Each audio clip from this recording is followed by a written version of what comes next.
Welcome back, everybody. Our sponsor today is IMI. IMI is the manufacturer of the industry-leading Prep Lock line of tamper-evident caps, which are an active deterrent to diversion. Using these caps and their tamper-evident capping station, tamper-evident security could not be easier. Today, my guests are from Pretaa, Eliza Foltz and Michael Madon. Welcome to both of you. I want to start with where did the name Pretaa come from? And then we'll hear a little bit more about you. But actually, I guess, let me tell the listeners, this is, they're taking some of the standard information that you can get off of your Apple, Fitbit, Garmin watch, that type of stuff, and apply it to substance abuse disorder and the recovery population. So I'm really looking forward to hearing their ideas and what they're doing. And that's why I invited them today.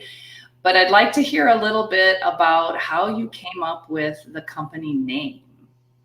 So Michael, can you tell us that and get us started? Sure. So thank you so much for having us. We're excited to be on and share our stories. So as most, this won't come as a surprise to most people who are in this space. But the company name and actually the idea from a company very much came as a spiritual moment. Some would like to call it a God moment, and that's how it happened. By meeting the right people at the right place, and a lot of it happened on a plane, even before the plane was taking off. So when Pretaa first started, it actually started as a sales enablement tool. I had retired from the military, and certainly, like most of us, and Eliza can share her story too, have had personal experiences of loved ones struggling in recovery. But I was in a very different headspace, and we started Pretaa, derived from the word pret, meaning ready. And we thought, all right, let's help salespeople sell more stuff. And then had some incredibly intense moments, meeting the right people at the right time, and realized that was not the calling for the company. It wasn't the calling for myself. And we pivoted 180 degrees it wasn't overnight. It was on a plane. It happened within about 30 minutes. Wow. And decided to, when I left the plane, I met an incredible woman who had, well, on the plane, I met an incredible woman who had lost her daughter to a fentanyl overdose, and had just emotions like rushing through, and pivoted the company right there on the spot. And so walking off the plane, I began to call the people in the company and saying, hey, we're pivoting our entire mission, and this is what we're supposed to do. And so people were completely supportive. And I called our team, our dev team, which is in India, who I've worked for years with, and great teammates. And I called up the senior engineer and said, we're pivoting. And there was a silence from him, which I was really, really surprised about, because out of all the people, I didn't think that awkward sort of silence would come from the engineers. And he said, you know, Michael, Pretaa is also known as hungry ghost. It's the Sanskrit name for a type of supernatural being described in, and he's Hindu, described in Hinduism, and also Buddhism and Taoism, for those ghosts who are suffering greater than that of human beings, and especially suffering from want and desire, and craving. And there's actually a very well-known book in the industry called A Hungry Ghost by Gabor Mate, which I'm sure many people on this call have read. And it just blew me away that there was a spiritual connection across time and thousands of miles to the name. So we of course kept the name, and that's where the name comes from. Okay, that's pretty cool. Wild. So it was probably, another confirmation that your pivot was a great idea to stick with. And quite a pivot from sales to something like this. So sometimes airplane rides can be pretty incredible if you're sitting next to the same person. I've heard stories like that before, that something happens during those. Okay, so Michael, you mentioned a little bit about your background in the military. Is there anything else you want to add about your background? And you kind of told us why you decided to do this, but. Sure. So the theme across my history is behavioral analytics. So in the Army, I spent most of the career looking at behavioral analytics about people and how people are doing, changes in behavior, understanding baselines of human behavior, and then also moving that to the cyberspace and looking at changes in ones and zeros, at baselining what normal is in terms of cyber behavior, and then really identifying and analyzing that behavior. When I left active duty, I joined the Treasury Department and I ran intelligence for the Treasury Department. People on this call might know of some of our work now with sanctions against Russia, North Korea, Iran. So I came from that space, but what we were doing there was looking for anomalies and behaviors of money flows and looking for baselining what's normal and looking for differences there. When I left the Treasury Department, I was an early member of a company that was a behavioral analytic company that looked for differences in people at work and looking for folks at work who might not be doing the right thing or may not be doing well. And then I then started a company that was a training company, cyber training company, which most people I'm sure roll their eyes about. But we used humor to help engage people because we realized that humor is an incredibly powerful motivator. But it was the same thing. We were baselining normal for how people took training and looking for differences and identifying those differences outside of normal. So the Pretaa of today, looking at someone's biometrics and baselining what normal is, and then when something might be concerning or at a minimum deserve attention in a conversation is sort of a natural progression. So I've been looking at the human condition for roughly 2.5 decades. Wow. Okay. All right. And we're going to talk more about how we translate that into your product. All right, yeah. Eliza, tell us a little bit about you then. Yeah, absolutely. Thanks again for having me and having us. So I, grew up pretty normal family. It's a story you hear a lot in addiction. I come from more the lived experience side. I played 3 sports, got great grades. Early on, there were definitely signs that addiction was present. But I kind of got away with it because I was a great athlete and I was really good at studying and really good at school. And so I went to Brown. I played ice hockey on the national team, got injured, prescribed OxyContin. So it changed from like partying, kind of like acceptable college drugs, drinking, party stuff to something different. It was when I lost a big piece of my identity as an athlete. And I was prescribed OxyContin in the heyday of when prescriptions were abundant, easy to come by, and doctors maybe didn't know some of the things that they know now. So it grabbed me very quickly. To make a long story short, it progressed into an absolutely crippling heroin addiction that took me the better part of well over a decade and into a second decade to beat. I went to 9 different treatment centers. I had basically given up. My family did not give up, and they kept trying. And I met my husband, who's also in recovery. We got pregnant, and I was still using. And so because of an amazing connection with a provider that I had met, I ended up getting into a great program that is a reputable MAT program, a really good program for methadone and pretty good for pregnancy. And all of a sudden things got a lot better. But I also understand I've seen both sides of this. So methadone absolutely saved my life. I was able to take all of the amazing pieces of my career that I had before I had these periods of addiction and going back to treatment. I had these bright spots. So I led sales at a tech startup. I worked with MIT's Media Lab to develop a wearable in autism, the developmental disability space. And I was able to leverage that hopefully into helping people and saving a lot of lives.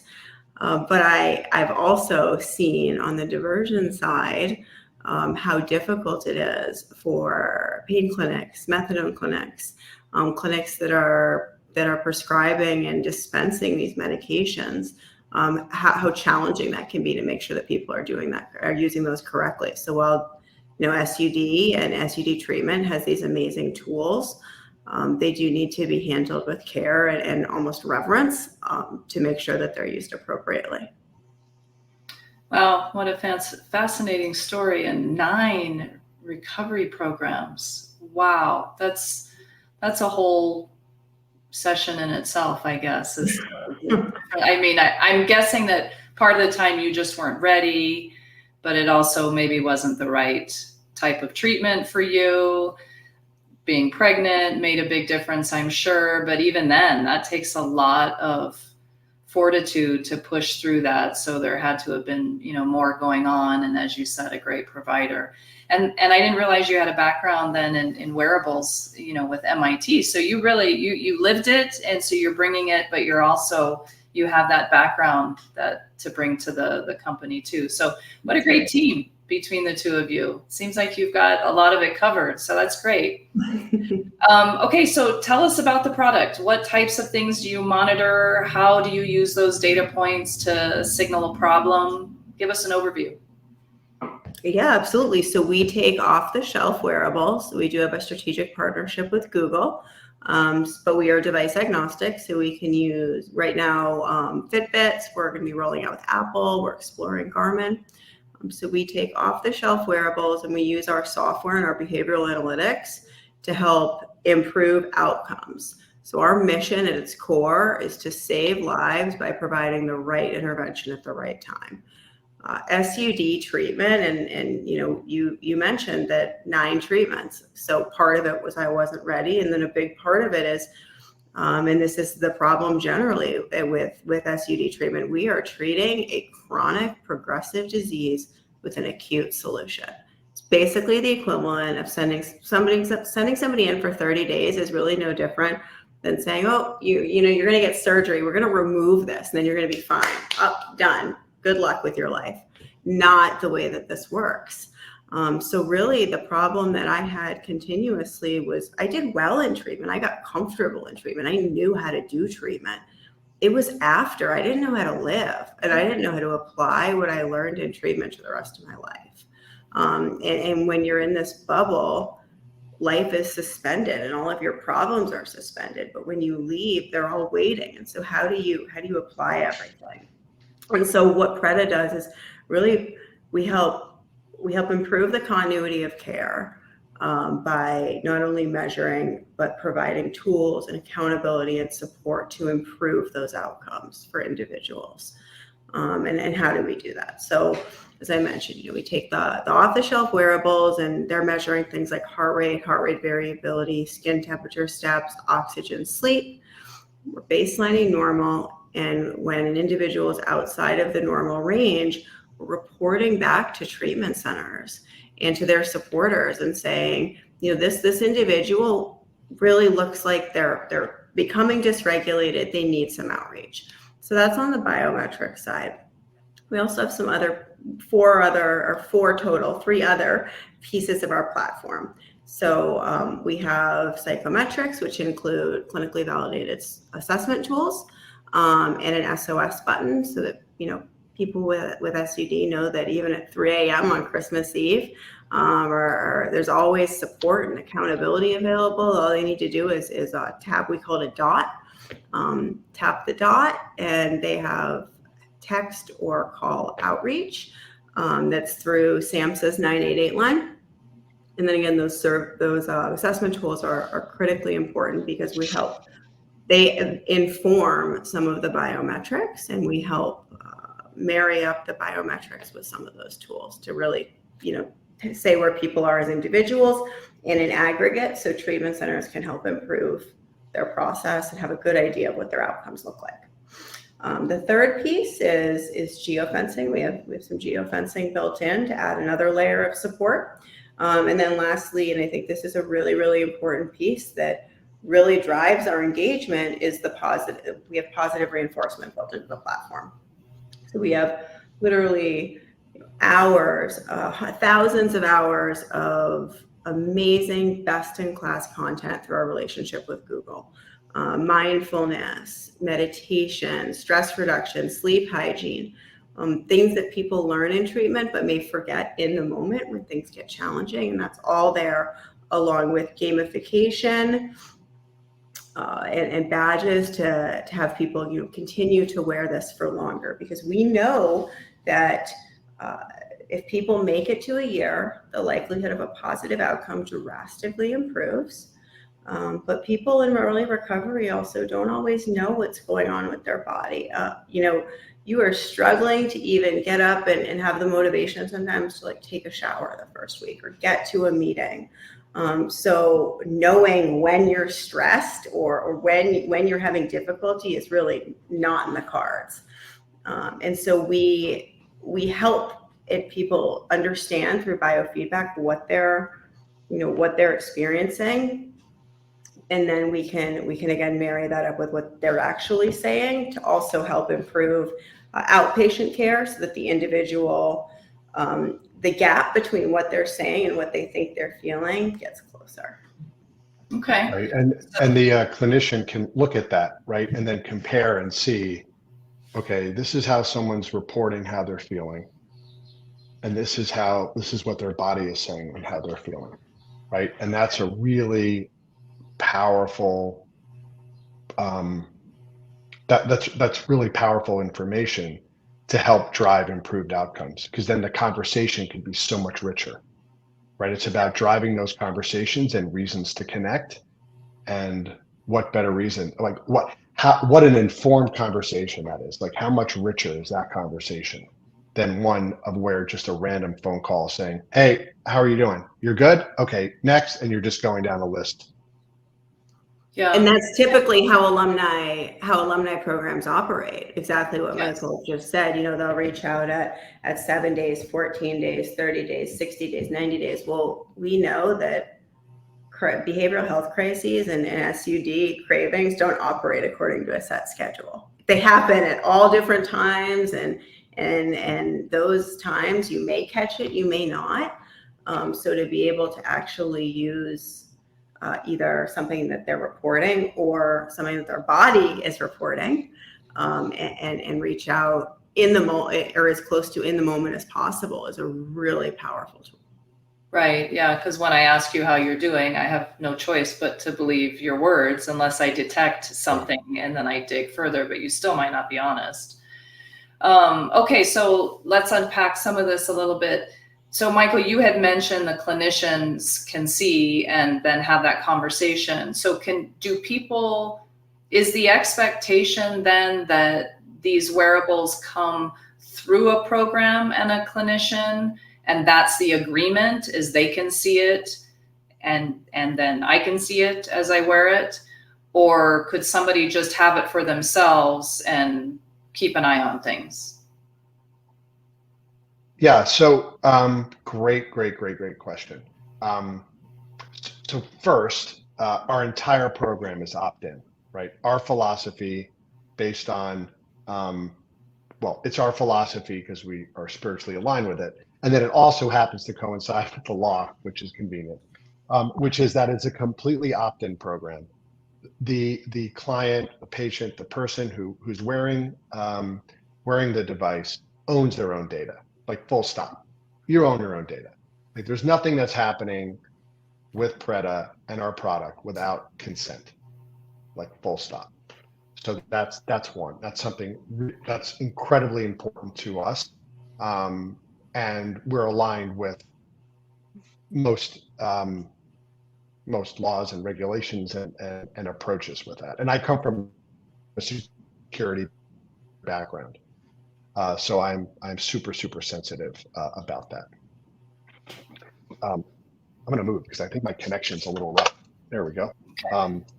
So typically, It is through the treatment center. So whether that's residential or IOP, regardless of the stage of care or the type of care, it's offered by the treatment provider. Okay. There could be other aspects of that. The treatment provider is a big term, and it covers a wide variety of programs.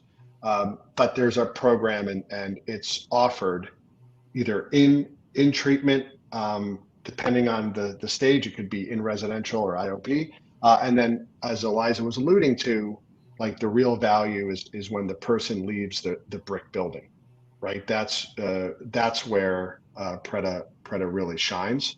And then there is an opportunity for someone to then use Pretaa and get the data derived from Pretaa, separate from the treatment center, if that's what they wish. So again, it's like very opt-in. So there's flexibility there, but primarily it's through the providers. Yeah, well, that accountability, I'm sure, is very important. I mean, that's a big piece of it, knowing that somebody else has kind of got your back Right. and watching too. That's right.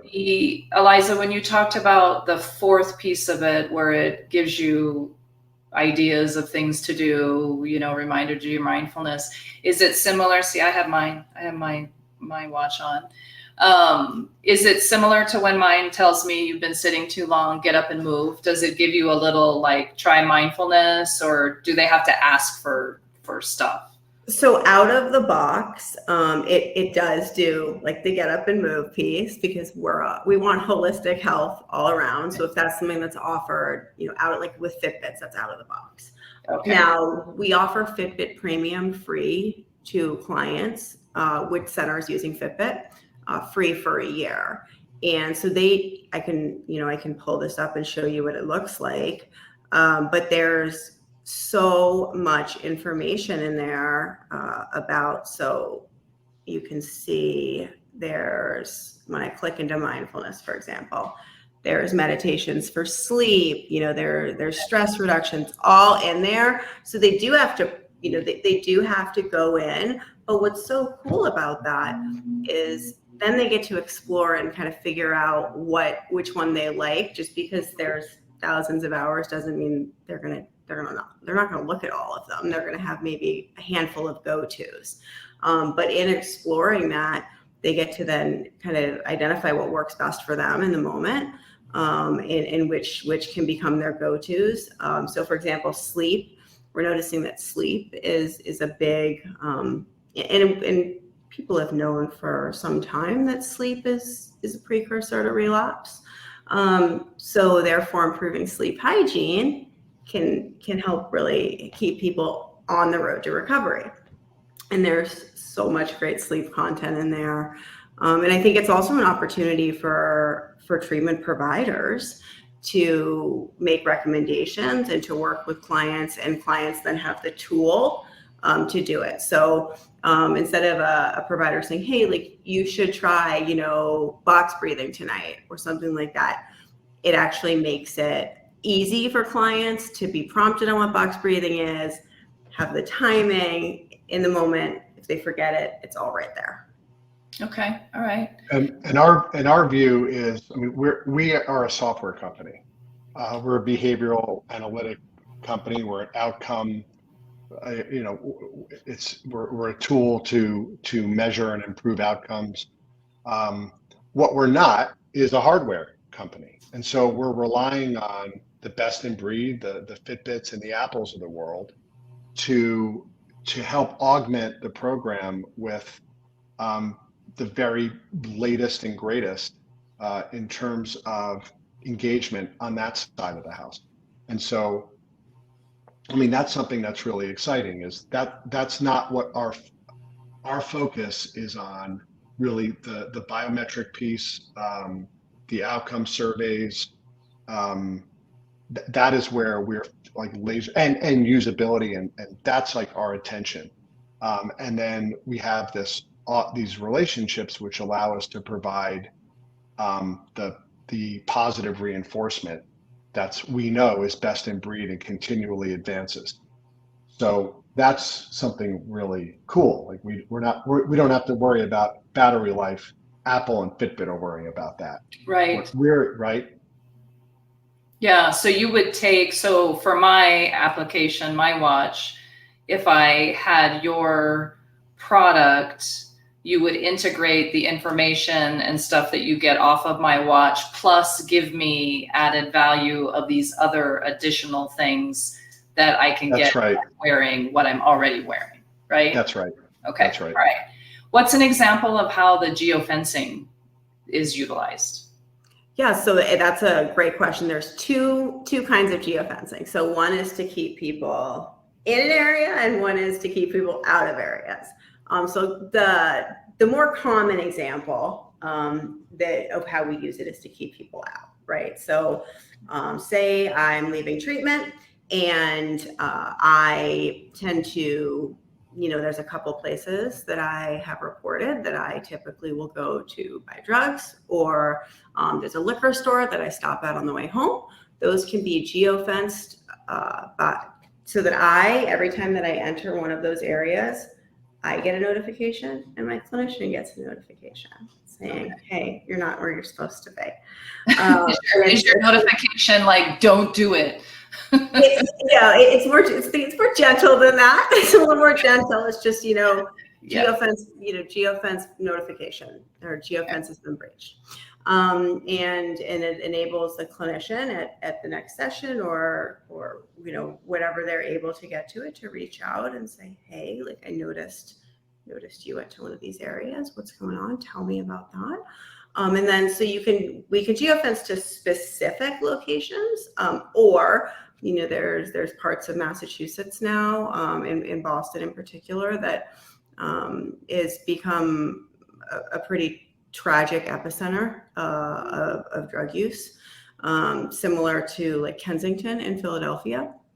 And so those areas can be geofenced globally as well. So for Massachusetts treatment centers, I imagine most would really look at that area and say, is there a reason why any of our clients would need to be in this area? And if not, they would probably geofence that for the global population. Now we also, go ahead. It's very individualized then, depending on where you are and what you're, okay. That's Right, and it's done through the phone. Yeah, it's done through the phone. Okay. And again, it's all opt-in. I can't stress that enough. So there's no geofencing going on without the person's explicit permission, and those permissions are granted in the phone. And really, the purpose is if there's going to be some sort of it's the last thing.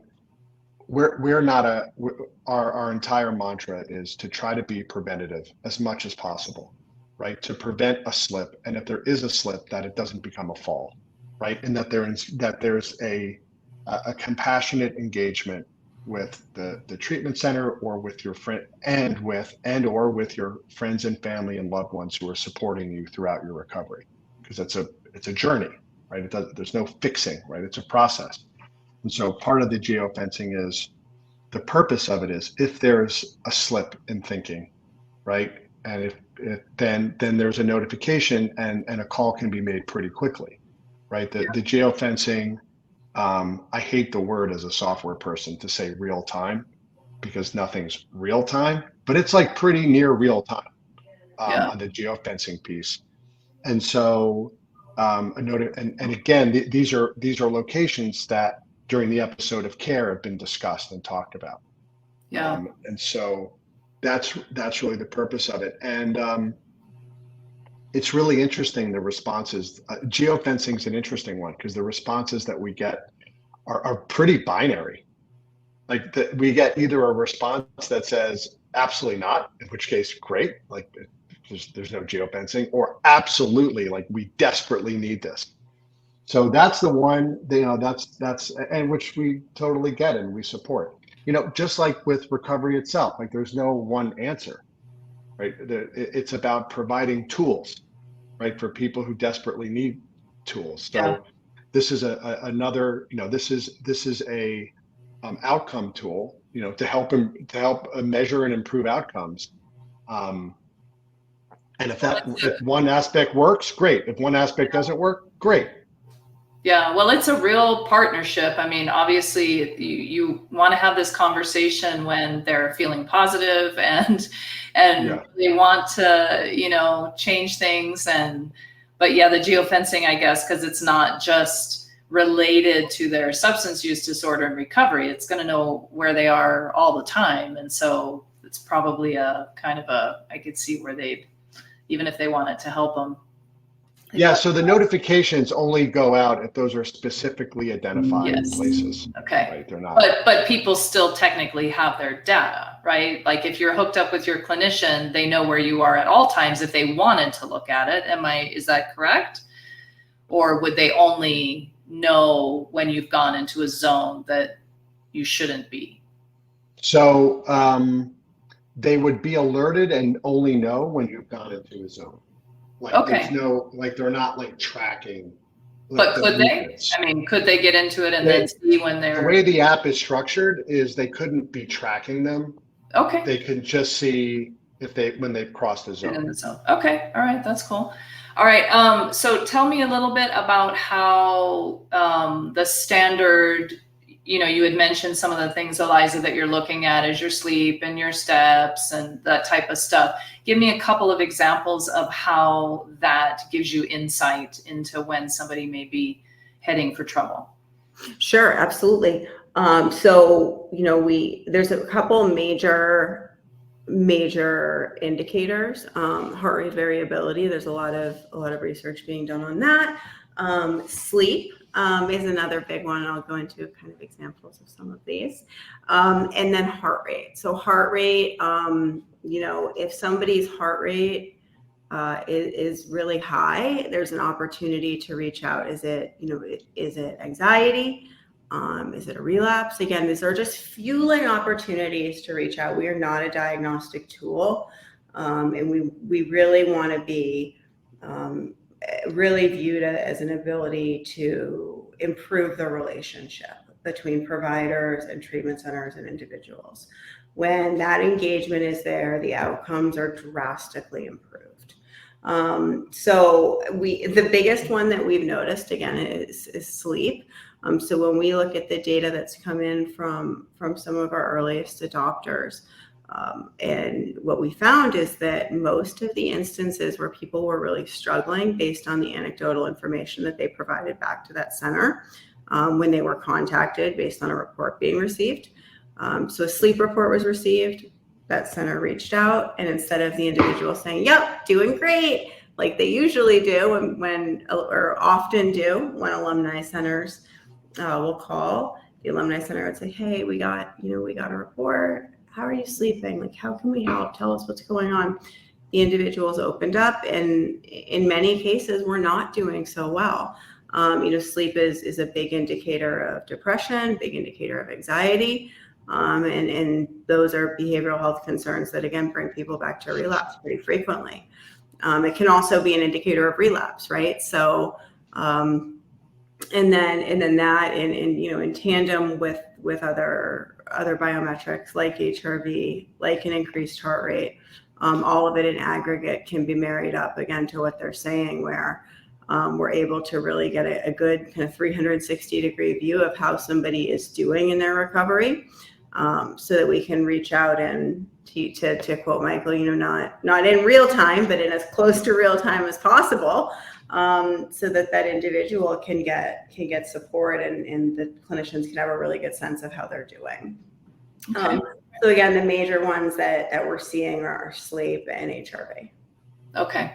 All right. And the heart rate variability, obviously if I set mine to go exercise, that's not going to be included into the heart rate variability. You're going to see that, okay, there was an exercise thing going on and you're looking at the outside of that.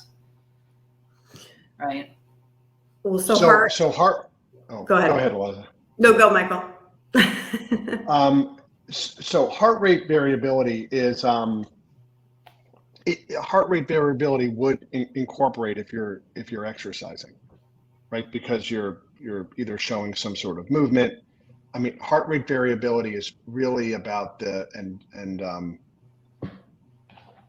again, we can do a deeper dive into it, but it's really about whether you're feeling, whether a low heart rate variability is typically not a great sign, right? So if your heart rate is going up when you're feeling stressed or you're exercising, that's great.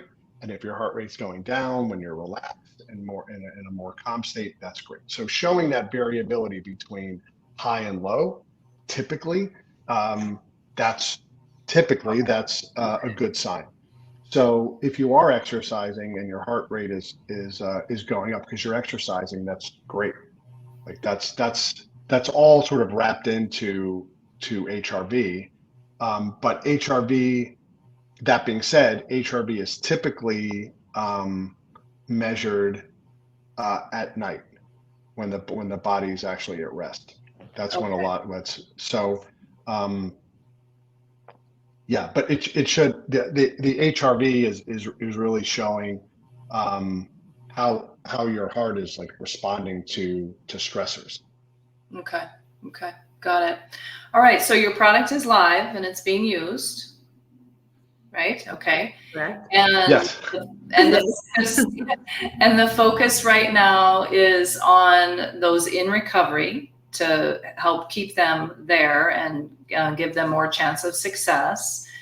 Do you have any, I mean, where I could see this really being used is, a big discussion in hospitals for when they've had employees that have been found to have an SUD and have diverted medications from the hospital is, are we going to have a reintegration plan? Are we going to bring them back? Are we going to allow them to continue to work for us after recovery, obviously, after they get some things settled?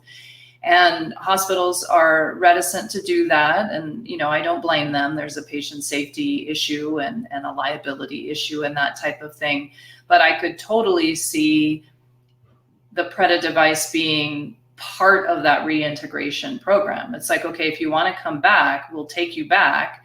But, this is one of the conditions is that you wear this and increase your success. And then I, as an employer, somehow through the clinician or the recovery program or whatever is, not the manager and not HR, obviously, but has access to this data, which then can also see what's going on with an attempt to also reduce liability, because we're thinking of now the patients and the facility, excuse me, not just the person in recovery.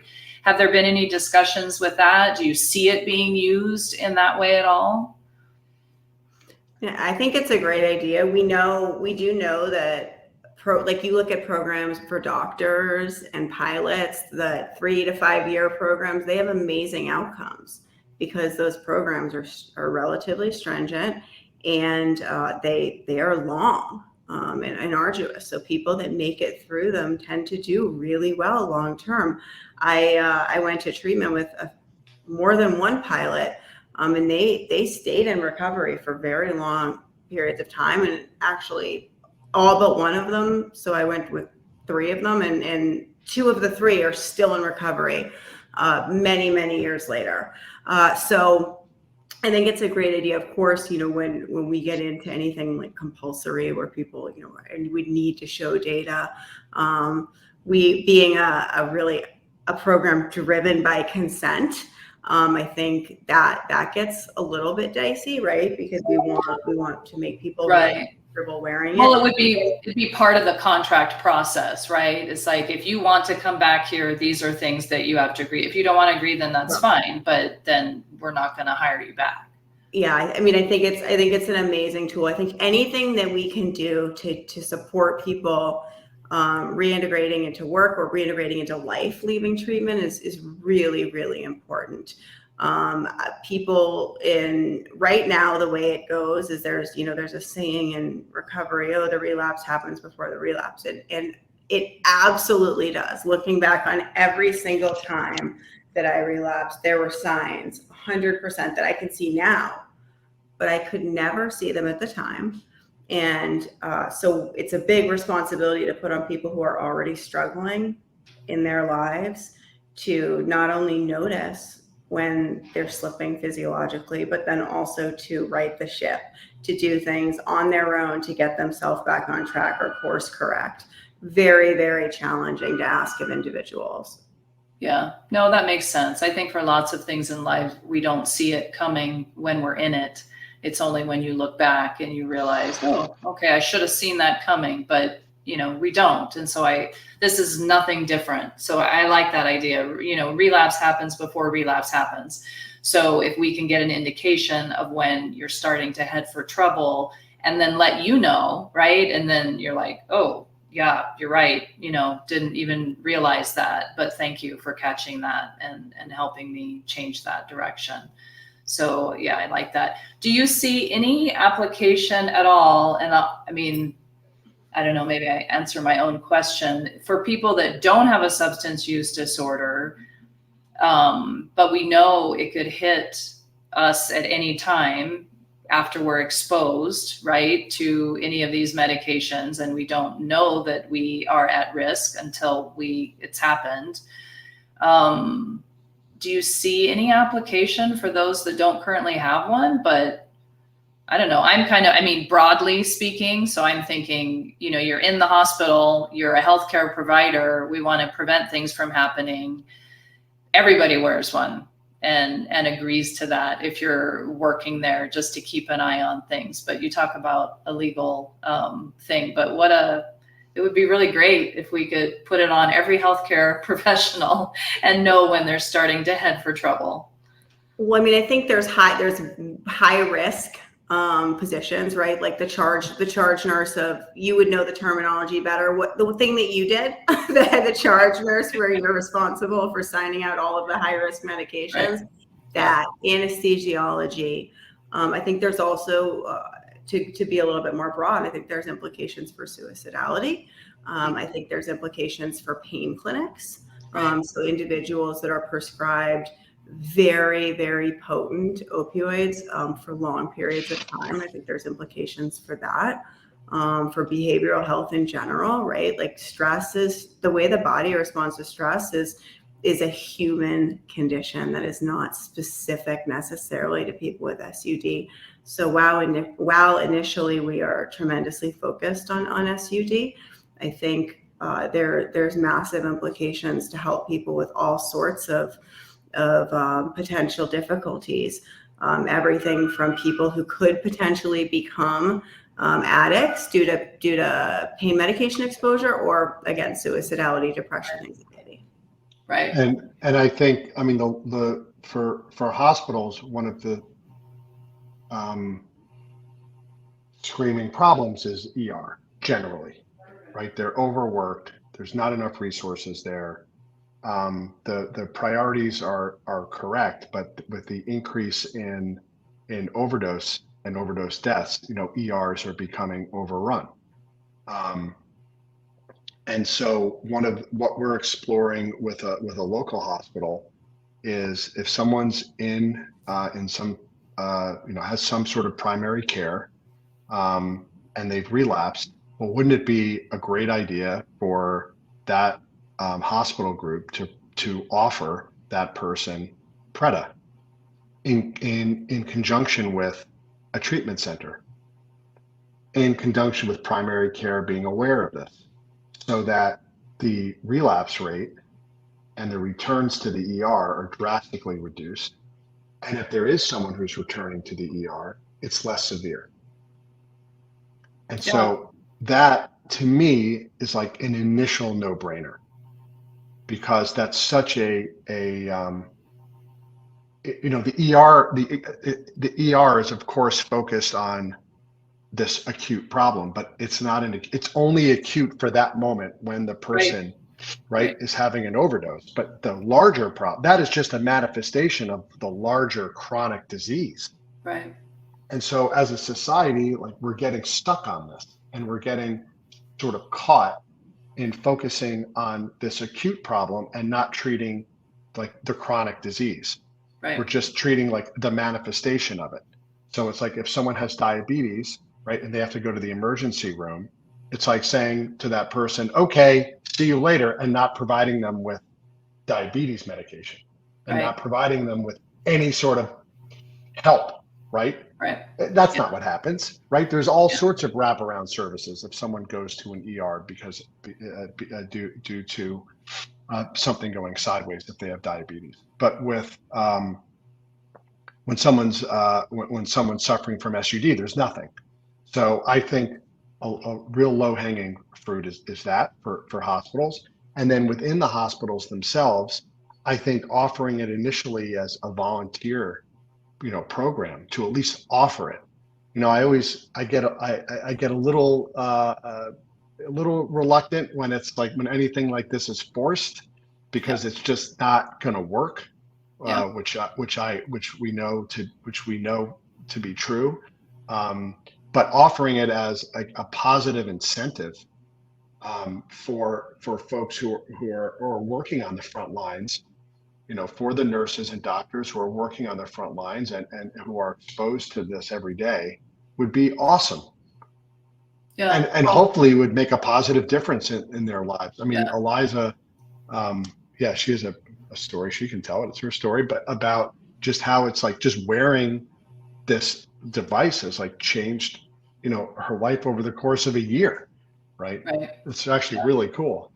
Well, it could be part of the health and well-being program, for the hospital, because there are many things that it is a stressful environment. And so to help your employees through that, other than just saying, we have EAP, call them, what other things are you doing throughout the work day or the work week that can be beneficial for their employees? And this is one more thing. And it's so inexpensive. Yeah. It's like nothing. Yeah. It's like compared to the overall healthcare cost. Right. I walk into a hospital like, oh my God, this is expensive. I mean, everything is so expensive. And this is not even relatively inexpensive. It's just inexpensive. Yeah. And the call EAP is the same thing as saying to someone in recovery, identify when you're beginning to slip and then course correct yourself. It's like, it doesn't happen. That's why relapse rates are 85%. Yeah. Like in the first year. I get very fired up about that, because I think to ask people to do that is crazy. Right. The same thing with EAP. So I think it's a brilliant, potentially it'll be looking at it as a volunteer program to, again, where people are beginning to show signs. We're a hospital. We care about you. We care about our employees. We want you to do well and to be well. I was wearing this. I started wearing this, and I used to do like this mental eye roll every time Michael would say, people are going to care about their health just by strapping this wearable on, and everyone's going to get better, and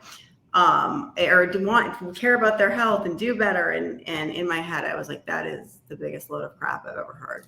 And I started wearing this, and I was wearing it September. I had Jack, my second baby, in October. Started walking in November. In January, I started to get, not related to New Year's, but in January, I started to like really buckle down on this. I swear it wasn't related to New Year's. Started like monitoring my water, started doing, walking more, taking this really seriously. Michael would continuously beat me in steps because I could see his steps. College athlete, was very competitive. I was like, I can't let that happen. So now I try to walk, we're fast forwarding to July, 15,000 steps a day minimum. I drink 120 ounces of water, and I'm doing yoga 5 times a week. And I'm like a nut about tracking all of it. And I feel so much better. Like physically, I feel so much better. Yeah. I make a point to catch up. Right. Yeah. Now, obviously, I don't have Pretaa on mine, but a very similar situation where a friend of my son's had the watch and then got my son into it. And then my son started telling my husband about how he's tracking his running and is working on his VO2 max and, all this stuff. So then my husband gets one, and I'm like, oh my gosh, you guys are crazy. So my husband wants to get me one, and I'm like, oh my God. Okay, whatever. Okay, if you want to give me one. And now I'm like, what's my sleep score? I don't think I agree with that. I didn't feel like I slept that well, and my steps, and now I'm looking at my VO2 max, which is really not very good. But you know, same thing. It's like, and now my daughter has one, so she's into it. So it kind of happens that way, just because it's like, Totally. oh, well, let me see what's going on here.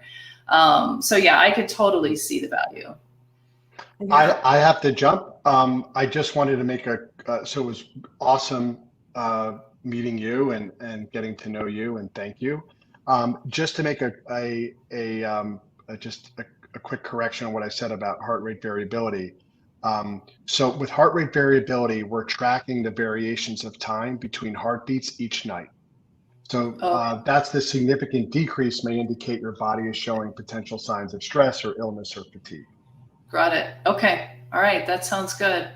Awesome. All right. Well, we will wrap it up. Thank you both for attending. Thank you, everyone, for listening. Thank you so much. Thank you. Thank you to our listeners, and hit that subscribe button. And I want to thank our sponsor, whose product line is an active deterrent to diversion. See IMI's complete line of innovative tamper-evident products and how they work at imiweb.com. Thank you, Eliza. Thank you, Michael. You have a great day. Thank you. You Take too. care. Bye.